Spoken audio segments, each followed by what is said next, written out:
Mr. Chairman and colleagues, this has always been an area we've tried to find common ground, and it will be a challenge now, but that has always been the history of the Finance Committee. Now, it may be something of a journalistic first, colleagues, but I would like to enter into the record 3 Wall Street Journal opinion articles on the trade issue.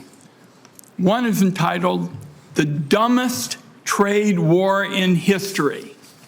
A second is called, "Pray for Surrender in Trump's Dumb Trade War." And the third article is entitled, "Trump Blinks on North American Tariffs." Now, America has had its first taste of Trump's rancid trade policy this week. Here, colleagues, are the receipts that demonstrate how much damage these flawed trade policies that we have seen thus far are doing. They're hurting regular people. We saw the effects on Wall Street. I could go on.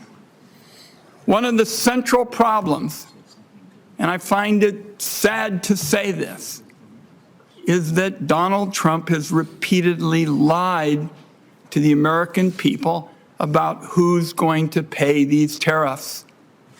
For a full year, you heard again and again and again, it was going to be these foreigners. The foreigners were going to pick up the bill. And that's just wrong. And that's just terrible economics. And that's not right to say that to working people and small businesses and others, because they're the ones who pick up the bills. Now, who could have seen these developments? I thought it was coming because Donald Trump governs by whim, and in trade, that hurts American families. His tariff bluff created huge uncertainty that is costing American businesses and putting the global economy on what I would describe as a month-to-month lease. And frankly, my top priority today is to figure out who in hell in the Trump administration is going to be in charge of trade, what they plan to do, and how this sort of bedlam is going to get straightened out and we get some help for American families.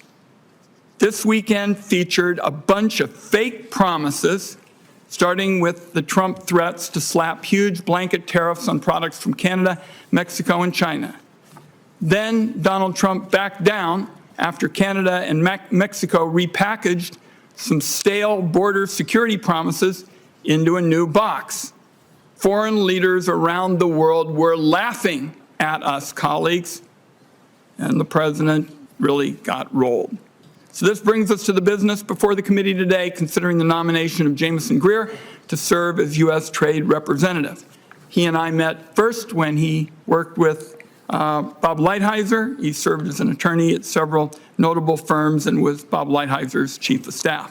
I appreciated the meeting that we had a couple of days ago, and particularly your straightforward commitment to tell me what's going on with trade before I read it online or in some other publication. And I asked for that, and I appreciate getting it, because every one of my colleagues will be asking me that. And I venture that Senator Crapo may get the same kind of question. The committee can't function if it's kept in the dark like it was over the past week. So I expect that you'll pick up the phone and call us when trade is on the agenda in this administration. And when you speak to me, you will be speaking to my colleagues on this side of the dais.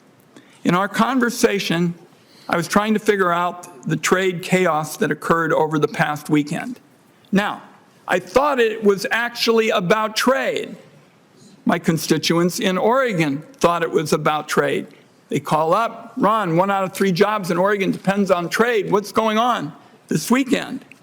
But you told me that the tariff threats were not actually about trade at all, but it was rather an issue of border security. So I'm interested in exploring which is which, and I didn't leave that conversation we had very confident that you would expect to be in the room when these kinds of trade decisions are being made.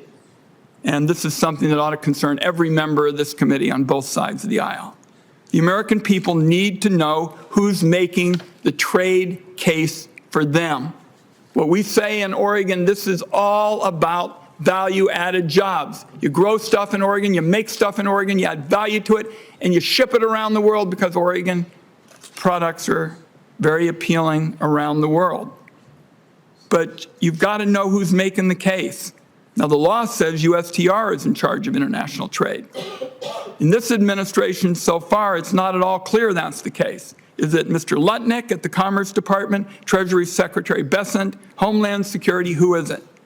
The Finance Committee needs a USTR who doesn't pass the buck, who speaks with the authority on the administration's trade policy. And I'll close with this. I want to make sure that we get the nominees' views when it comes to using tariffs to settle scores that don't have anything to do with trade. For example, no administration has used the International Emergency Economic Powers Act to impose tariffs before Donald Trump. It's my view that's an abuse of the law, and a number of us have already introduced legislation to rein it in.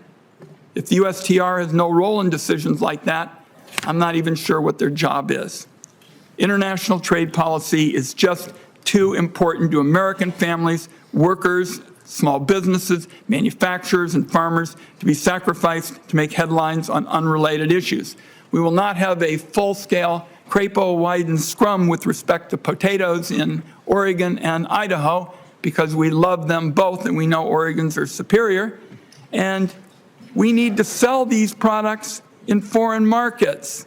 And that's not about going back and forth over whose products are better. It's my hope the committee will be spending more time on making it easier to sell made in the USA products and less time figuring out why this administration is putting, as we saw last weekend, Americans' livelihoods at risk. Mr. Greer, I don't envy your position.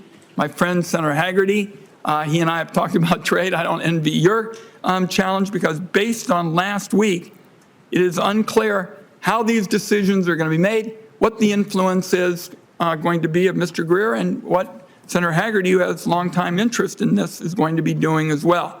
So this is an opportunity for you all to make a case for how you're going to pass trade measures that are really going to make sense for the American people at a crucial time. Thank you, Mr. Chairman.